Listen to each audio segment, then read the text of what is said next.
Beloved, we greet you in the wonderful name of our Lord Jesus Christ. We're continuing with the overall subject of for a time such as this. And we continue with this subtitle of what qualified Elisha to step into the shoes of Elijah. Just two particular points I want to focus upon today and bring this to a conclusion.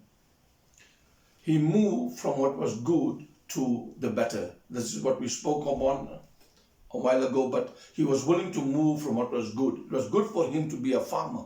It was good for him to be a businessman. It was good for him to have his own money. It was good for him to have his own people that worked under him.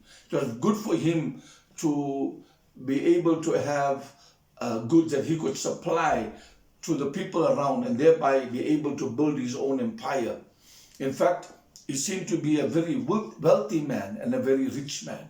And it's amazing how he had to build himself up in life. But when the mantle was placed upon him, he had to make a decision to move from the good that is and to that which is better. And it's amazing how at that time we think that the good is the better. And we think the good is the best. And we think the good is all that we can ever focus on. But we don't realize that if we move to the better, we sometimes have to leave our comfort zone. We sometimes have to leave the luxuries of life. We sometimes have to leave the place where, in Elisha's case, he was a boss and he had servants under him. And now he was moving from being a boss to being a servant. What a crazy place he had to move to. But it was the good to the better. We think of others that move from what was good to the better, and we think of we spoke of Joseph, how he moved from the pit to a palace. We think of David himself, who was a shepherd boy, and he moved from there to become a king later on in life. But he moved from watching over sheep to begin to watch over people, because there is always something that you're moving from the good to that is to the better. But one has to make a decision that one is going to connect with God in all that is going to be done. The second point in this particular series that we are talking about, in this particular subject of what qualified Elisha to step into the shoes of Elijah, is it takes time for one to develop. When Elisha left his home and he gave up everything that he had with the idea of not coming back up, and he stepped into this place with Elijah, he served him for many years. He was a servant for many years. He was known as one who poured water on the hands of Elijah. And for how many years was that? Well, some scholars say 6 years, some scholars say 9 years.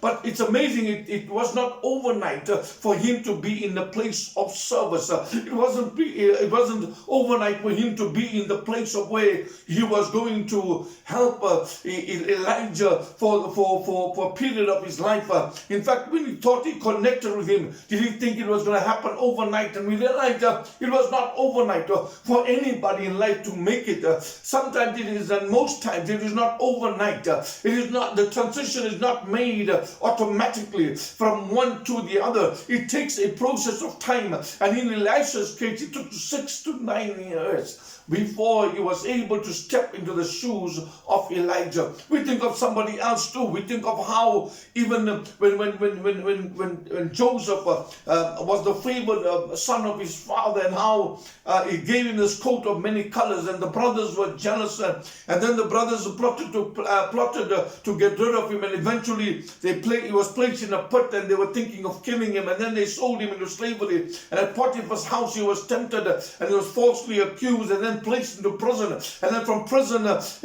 he helped others to begin to know what their destiny was, and he was forgotten in prison. And while he was forgotten in prison, but he was able to help the baker and the wine steward to know what their future would be like. He was forgotten, but eventually, because God was working with him, he came to a place where he was able to interpret the dream of Pharaoh, and he was able to become second in charge of Egypt. A man that was a foreigner became second in charge in Egypt. Isn't that amazing? You not deserve to be in a position of power or authority, but he was able to come there. The question is, how long did it take him to get there? He was about 17 years when he received the coat of many colors, and by the time he became the second in charge was 30 years old, which means about 13 years had passed.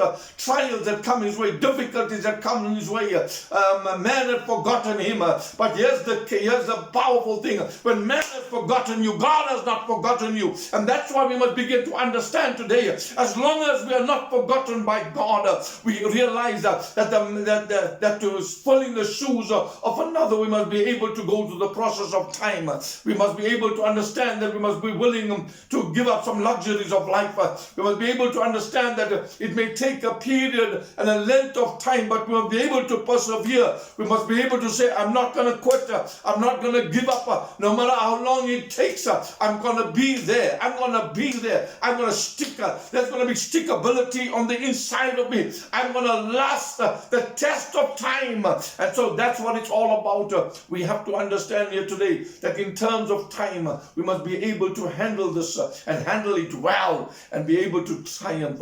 May God richly bless us as we come to finality with this. Be able to step into the shoes of Elijah and be the Elisha and glorify God. May he bless all of us.